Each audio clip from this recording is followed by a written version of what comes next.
تہذیبی و معاشرتی اثرات کے ساتھ ساتھ ان کھانوں کا معیشت پر بھی بہت برا اثر پڑا ہے۔ اس وقت پورے امریکہ میں جتنی رقم فاسٹ فوڈ پر خرچ کی جاتی ہے، اس کا ایک حصہ بھی لوگ تعلیم، کتابوں اور وسائل کی خریداری پر خرچ نہیں کرتے۔ یہاں تک کہ گاڑیوں پر بھی اتنی رقم نہیں خرچ کی جاتی۔ آئیں اس پر سچا واقعہ سناتا ہوں۔ میں گاڑی ڈرائیو کر رہا تھا۔ بیگم فرنٹ سیٹ پر ساتھ بیٹھی ہوئی تھی۔ شارع فیصل کے سگنل پر گاڑی رکی تو بیگم نے انگلی کے اشارے سے مرکزی سڑک پر جگمگ جگمگ کرتے سائن بورڈ کی طرف متوجہ کیا، جس میں شوق ذوق سے بسکٹ کھاتی ہوئی ایک خوبرو ماڈل کی تصویر تھی، جس کے اوپر جلی حروف میں لکھا ہوا تھا ہلکی پھلکی بھوک میں بیگم کا مطلب سمجھ گیا کہ وہ کیا کہنا چاہتی ہے۔ میں نے گاڑی سائڈ پر کھڑی کی۔ بائیں طرف مجھے کھانے پینے کی مختلف دکانیں نظر آئیں۔ ہم ایک شاپ کی طرف چل پڑے۔ آس پاس کھانے پینے کی بیسیوں مصنوعات کے چھوٹے بڑے اشتہارات تھے۔ مجھے ایسا محسوس ہوا جیسے مصنوعی بھوک گدوں کا روپ دھار کر یہاں پرواز کر رہی ہے۔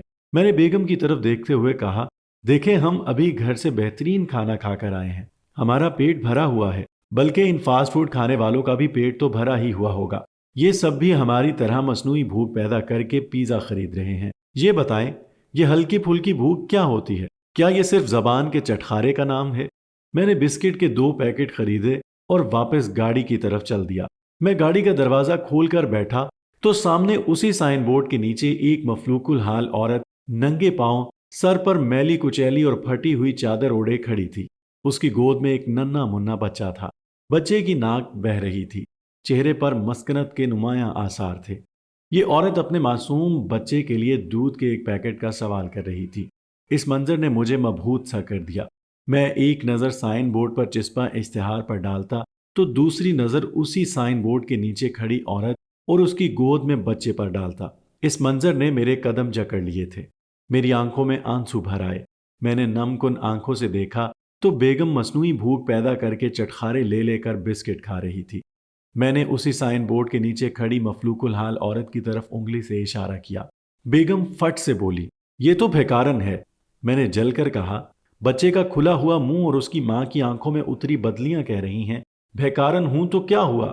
ممتا تو جھوٹ نہیں بولتی۔ بچے کو تو صرف دودھ کا ایک پیکٹ چاہیے۔ دیکھیں بچہ کس طرح بلک رہا ہے۔ میں یہ کہہ کر گاڑی سے اترا، 2 پیکٹ دودھ کے خریدے، بچے کی ماں کے سپرد کیے اور گاڑی سٹارٹ کر کے چل پڑا تو میرے دماغ کے نہا خانوں پر تھرپارکر سے ایتھوپیا کے صحرا تک گردش کرنے لگے۔ تھرپارکر کے قحط نے صومالیہ اور ایتھوپیا کی یاد دلا دی۔ یادش بخیر، جب صومالیہ میں قحط پڑا تو 1.25 لاکھ لوگ بھوک سے مرے تھے۔ ایتھوپیا کے قحط کے دوران اقوام متحدہ کے امدادی کارکنوں نے اتنے بھیانک مناظر دیکھے کہ روتے روتے ان کی آنکھیں خشک ہو گئیں۔ ایک منظر ایسا اذیت ناک تھا جسے دیکھ کر سب کی چیخیں نکل گئیں۔ ایک ماں کی لاش صحرا میں پڑی تھی، اس کا ایک ہاتھ بچے کی گردن پر تھا۔ ماں نے بچے کو اپنے سینے سے چمٹا رکھا تھا۔ ماں اسے دودھ پلانا چاہتی تھی مگر اسی دوران مر گئی۔ کئی دنوں سے بھوکی پیاسی ماں دودھ کہاں سے لاتی؟ اس کا خون ہی ختم ہو رہا تھا، وہ اپنے لختے جگر کو دودھ کیسے مہیا کرتی؟ بچہ مری ہوئی ماں کے خشک سینے سے لگ کر دودھ پینے کی کوشش کر رہا تھا۔ دودھ نہ ملنے پر بلک بلک کر رو رہا تھا۔ اس معصوم کو معلوم نہیں تھا کہ اس کی ماں مر چکی ہے۔ میری نظروں کے سامنے افغان عوام کی غربت و افلاس کے دل خراش مناظر گھومنے لگے۔ نومبر 2008 میں اقوام متحدہ کی غیر سگالی کی سفیر انجلینا جولی نے افغانستان کا دورہ کیا تھا۔ وہ دورے کے موقع پر افغان عوام کی حالت زار دیکھ کر جذبات پر قابو نہ رکھ سکی اور زاروں قطار رو پڑی تھی۔ واپسی پر اس نے عالمی اداروں کو متوجہ کرتے ہوئے کہا تھا وہ افغان عوام خصوصاً خواتین اور معصوم بچوں کے لیے خوراک مہیا کریں، کیونکہ بھوک کی وجہ سے مہلک بیماریاں اور فاقوں کی وجہ سے اموات واقع ہو رہی ہیں۔ جو بھی افغانستان گیا وہ افغان عوام کی خستہ حالی پر افسوس اور دکھ کا اظہار کرتا ہی لوٹا۔ 1998 میں ہمیں افغانستان جانے کا اتفاق ہوا۔ افغانستان میں داخل ہونے کے بعد غربت و افلاس، ویرانیوں، وحشت اور خانہ جنگی کے مظاہر قدم قدم پر استقبال کرتے رہے۔ کابل کے لیے سوار ہوتے وقت ایک کمسن بچے پر نظر پڑی۔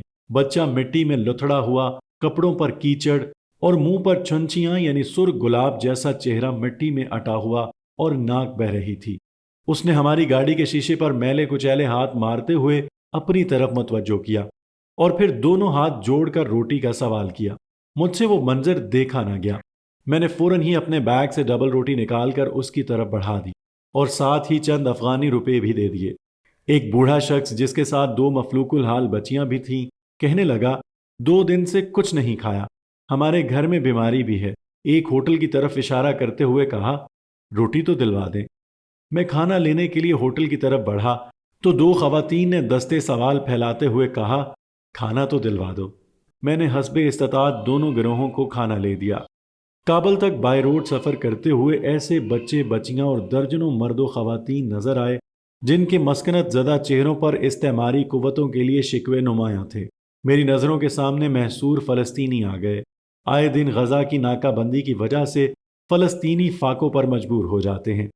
آج بھی آدھے سے زیادہ فلسطینی خط غربت سے نیچے زندگی گزار رہے ہیں۔ میری نظروں کے سامنے عراقی، سوڈانی، لاطینی امریکہ، افریقہ، بوسنیا سمیت 20 غیر ممالک اور پسماندہ علاقوں کے مفلوک الحال اور حقیقی بھوکے ننگے لوگ آ جا رہے تھے۔ میں سوچ رہا تھا کتنی عجیب بات ہے، پوری دنیا میں ایک طرف تو مصنوعی بھوک پیدا کرنے کے لیے کروڑوں ڈالر خرچ کیے جا رہے ہیں، جبکہ دوسری طرف بھوکے ننگے لوگ ہیں، ان کو بھوک کی وجہ سے جان کے لالے پڑے ہوئے ہیں۔ ایتھوپیا کے صحراؤں سے لے کر افغانستان کے پہاڑوں تک ایک طرف تو زندہ اور حقیقی بھوک ہے جس کی وجہ سے ہزاروں لوگ موت کے منہ میں جا رہے ہیں، جبکہ دوسری طرف مصنوعی بھوک اور وہ لذتیں ہیں جن کو پورا کرنے کی خواہش پیدا کی جا رہی ہے۔ یہ بناوٹی اور مصنوعی بھوک، بھوک نہیں، بھوک کا دھوکہ ہے۔ ہلکی پھلکی بھوک، ہر وقت کھاتے رہنے کی بیماری جو اشتہارات کی کوکھ سے گدوں کے روپ میں جنم لیتی ہے، دنیا کے مطمون لوگوں کے گھروں کا چکر لگاتی رہتی ہے۔ ہر وقت کچھ نہ کچھ کھاتے رہنے کا فلسفہ لذت پرستی کے تحت مغرب کی مادہ پرست تہذیب کی ایک خاص فکر کا نام ہے جو انسان کو اشرف المخلوقات کے دائرے سے نکال کر جانور بنا دیتی ہے۔ اللہ نے مومنوں اور مشرکوں کے درمیان کھانے پینے کی عادتوں کے حوالے سے فرق بیان کرتے ہوئے فرمایا، کماتا کل الانعام، کفار جانوروں کی طرح کھاتے ہیں۔ آج نئی تہذیب کا ہر فرد ہر وقت کھانے میں مصروف نظر آتا ہے۔ ہر وقت کھانے پینے کا وبال موٹاپے، شوگر، ڈپریشن، بے خوابی، تفکرات، طرح طرح کی نفسیاتی اور روحانی امراض کی صورت میں نکلا ہے۔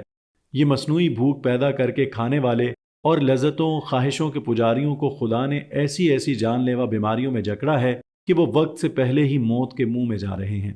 آپ خود سوچیں، صدیوں پر محیط ترقی کے باوجود ترقی یافتہ ممالک میں عوامی صحت کا معیار روز بروز زوال پذیر کیوں ہے؟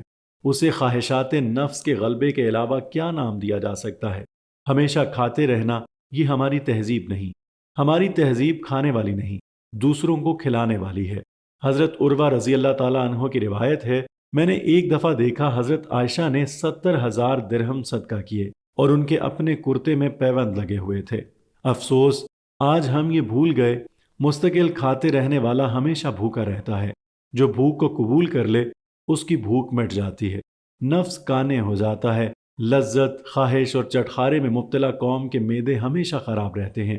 آج کا مسلمان fast food, junk food, chocolate, cigarette, hotel, restaurant, night club اور جنسی ادویہ کے اشتہاروں سے رنگینیاں چرا کر اپنی عمر کے نقشوں میں رنگ بھرنا چاہتا ہے۔